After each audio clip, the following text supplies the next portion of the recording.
ಭಾರತ ಸರ್ಕಾರದ ವತಿಯಿಂದ ನಿನ್ನೆ ರಾತ್ರಿ ಪಾಕ್ ಅಪ್ರಚೋದಿತ ದಾಳಿ ನಡೆಸಿದ ವಿಚಾರಕ್ಕೆ ಸಂಬಂಧಪಟ್ಟಂತೆ ಸುದ್ದಿಗೋಷ್ಠಿಯನ್ನು ಮಾಡಿಸಿದರು. ಭಾರತದ ಅಧಿಕಾರಿ ರಾಜ್ಕುಮಾರ್ ಥಾಪಾರನ್ನ ಪಾಕ್ ಕೊಂದಿದೆ, ಹಲವು ನಾಗರಿಕರನ್ನ ಗಾಯಗೊಳಿಸಿದೆ ಅಂತ ಕೂಡ ಅವರು ಮಾಹಿತಿಯನ್ನು ಹಂಚಿಕೊಂಡಿದ್ದಾರೆ ದೇಶವಾಸಿಗಳಿಗೆ.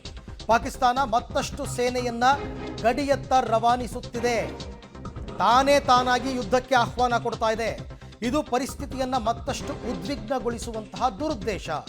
ಗಡಿಯಲ್ಲಿ ಡ್ರೋನ್, ಲಾಂಗ್ ರೇಂಜ್ ಶಸ್ತ್ರಗಳು, ಜೆಟ್ಗಳನ್ನು ಪಾಕಿಸ್ತಾನ ಬಳಸ್ತಾ ಇದೆ. ಭಾರತದ ಅಧಿಕಾರಿ ರಾಜ್ಕುಮಾರ್ ಥಾಪಾರನ್ನ ಪಾಕ್ ಕೊಂದಿದೆ ಅಂತಕ್ಕಂಥ ಮಾಹಿತಿ.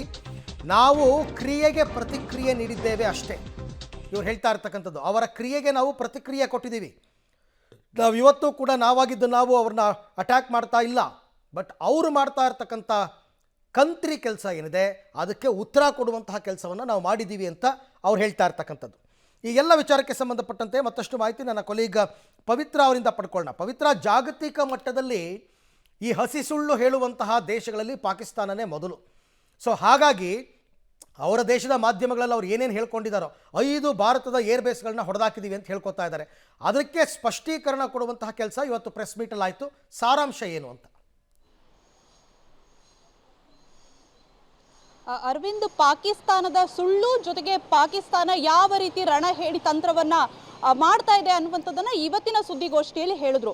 ಯಾವ ರೀತಿ ನಾಗರಿಕ ನೆಲೆಗಳನ್ನು ಧ್ವಂಸ ಮಾಡ್ತಾ ಇದೆ, ಜೊತೆಗೆ ಲಾಂಗ್ ರೇಂಜ್ ವೆಪನ್ಸ್ಗಳನ್ನು ಬಳಕೆ ಮಾಡ್ತಾ ಇದೆ, ಮಿಸೈಲ್ಸ್ಗಳನ್ನು ಬಳಕೆ ಮಾಡ್ತಾ ಇದೆ, ಶೆಲ್ ದಾಳಿಗಳನ್ನು ನಿರಂತರವಾಗಿ ವೆಸ್ಟರ್ನ್ ಬಾರ್ಡರ್ ಅಲ್ಲಿ ಮಾಡ್ತಾ ಇದೆ, ಜೊತೆಗೆ ಪ್ರಮುಖವಾಗಿ ಶಾಲೆಗಳನ್ನು ಟಾರ್ಗೆಟ್ ಮಾಡ್ತಾ ಇದೆ. ಭಾರತ ಮಾಡ್ತಾ ಇರುವಂಥದ್ದು ಉಗ್ರ ನೆಲೆಗಳನ್ನ ಹಾಗೂ ಮಿಲಿಟರಿ ಕ್ಯಾಂಪ್ಗಳನ್ನ ಮಾತ್ರ. ಆದರೆ ಪಾಕಿಸ್ತಾನ ಮಾಡ್ತಾ ಇರುವಂಥದ್ದು ಭಾರತದಲ್ಲಿ ನಾಗರಿಕ ವಲಯ, ಆಸ್ಪತ್ರೆಗಳನ್ನು ಕೂಡ ಟಾರ್ಗೆಟ್ ಮಾಡ್ತಾ ಇದೆ ಅನ್ನುವಂತಹ ಮಾಹಿತಿಯನ್ನ ಇವತ್ತು ಅಧಿಕಾರಿಗಳು ಕೊಟ್ಟರು. ಸೊ ಮೊನ್ನೆ 210 ನಿಮಿಷದಲ್ಲಿ 300ರಿಂದ 400 ಡ್ರೋನ್ಗಳನ್ನು ಹರಿಯಬಿಟ್ಟಿದೆ ಪಾಕಿಸ್ತಾನ. ಇದರ ಮಧ್ಯ ಒಟ್ಟಾರೆಯಾಗಿ 26 ಭಾರತದ ಪ್ರಮುಖ ಸ್ಥಳಗಳನ್ನು ಟಾರ್ಗೆಟ್ ಮಾಡಿಕೊಂಡು ನಿರಂತರವಾಗಿ ಭಾರತವನ್ನ ಪ್ರಚೋದಿಸುವಂತಹ ಕೆಲಸವನ್ನ ಮಾಡ್ತಾ ಇದೆ. ಆದರೆ ಆ ಪ್ರಯತ್ನವನ್ನ ವಿಫಲಗೊಳಿಸಿದೆ. ಆದರೆ ಇದರಲ್ಲಿ ಅಧಿಕಾರಿಯನ್ನ ಕೂಡ ಕಳೆದುಕೊಳ್ಳುವಂತಹ ಹಂತಕ್ಕೆ ಭಾರತ ಬಂದಿದೆ. ಜೊತೆಗೆ ಒಂದಿಷ್ಟು ನಾಗರಿಕರಿಗೂ ಕೂಡ ಇದರಿಂದ ಹಾನಿಯಾಗಿದೆ ಅನ್ನುವಂತಹ ಮಾಹಿತಿಯನ್ನ ಕೊಟ್ಟರು. ಇನ್ನೊಂದು ಕಡೆಗೆ ಪಾಕಿಸ್ತಾನ ಯಾವ ರೀತಿ ಸುಳ್ಳಿನ ಬಲೆಯನ್ನ ಹಣಿತಾ ಇದೆ ಅನ್ನುವಂಥದ್ದು ಕೂಡ ಗೊತ್ತಾಗ್ತಾ ಇದೆ.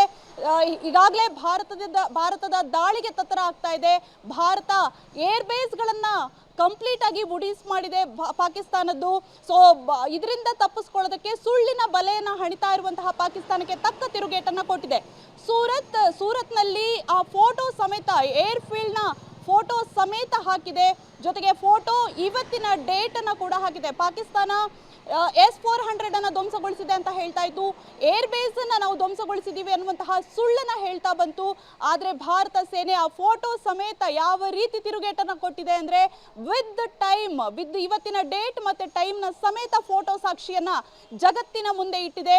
ಪಾಕಿಸ್ತಾನದ ಸುಳ್ಳನ್ನ ಇಡೀ ಜಗತ್ತಿನ ಮುಂದೆ ಹೇಳಿದೆ. ಜೊತೆಗೆ ನಾಗರಿಕರನ್ನ ಟಾರ್ಗೆಟ್ ಮಾಡಿಕೊಂಡು, ಶಾಲೆಯನ್ನ ಟಾರ್ಗೆಟ್ ಮಾಡಿಕೊಂಡು ಈ ದಾಳಿಗೆ ಪ್ರತಿಯಾಗಿ ಭಾರತ ಪಾಕಿಸ್ತಾನದ ವಾಯುನೆಲೆಯನ್ನ ಧ್ವಂಸಗೊಳಿಸಿರುವಂತಹ ಬಗ್ಗೆಯೂ ಕೂಡ ಈ ಸುದ್ದಿಗೋಷ್ಠಿಯಲ್ಲಿ ಹೇಳಿದೆ. ಸೊ ಒಟ್ಟಾರೆಯಾಗಿ ಕಾಲು ಕೆರೆದುಕೊಂಡು ಜಗಳಕ್ಕೆ ಬರ್ತಾ ಇದೆ ಪಾಕಿಸ್ತಾನ. ಇದಕ್ಕೆ ಪ್ರತಿಯಾಗಿ ಭಾರತ ಯಾವ ರೀತಿ ಸನ್ನದ್ಧವಾಗಿ ದಾಳಿಯನ್ನ ನಡೆಸಿದ್ದೀವಿ ಅನ್ನುವಂತಹ ಮಾಹಿತಿಯನ್ನ ಇವತ್ತು ಸುದ್ದಿಗೋಷ್ಠಿಯಲ್ಲಿ ಅಧಿಕಾರಿಗಳು ನೀಡಿದ್ದಾರೆ. ಅರವಿಂದ್, ಪವಿತ್ರ, ಹಾಗೆ ಸಂಪರ್ಕದಲ್ಲಿರಿ, ನಾನು ನಿಮ್ಮ ಜೊತೆ ಮತ್ತೆ ಮಾತನಾಡ್ತೀನಿ. ಪಾಕಿಸ್ತಾನದ ವಿರುದ್ಧ ಭಾರತ ಹೇಳ್ತಾ ಇರ್ತಕ್ಕಂಥದ್ದು, ನಾವಿನ್ನೂ ದಾಳಿ ಮಾಡಿಲ್ಲ, ಕ್ಲಿಯರ್ ಆಗಿ ಕ್ಲೈಮ್ ಮಾಡ್ತಾ ಇದ್ದಾರೆ. ಕ್ರಿಯೆಗೆ ಪ್ರತಿಕ್ರಿಯೆ ಕೊಟ್ಟಿದ್ದೇವೆ ಅಷ್ಟೇ, ನಾವು ವಾರ್ ಡಿಕ್ಲೇರು ಮಾಡಿಲ್ಲ, ನಾವು ದಾಳಿಯನ್ನು ಮಾಡ್ತಾ ಇಲ್ಲ.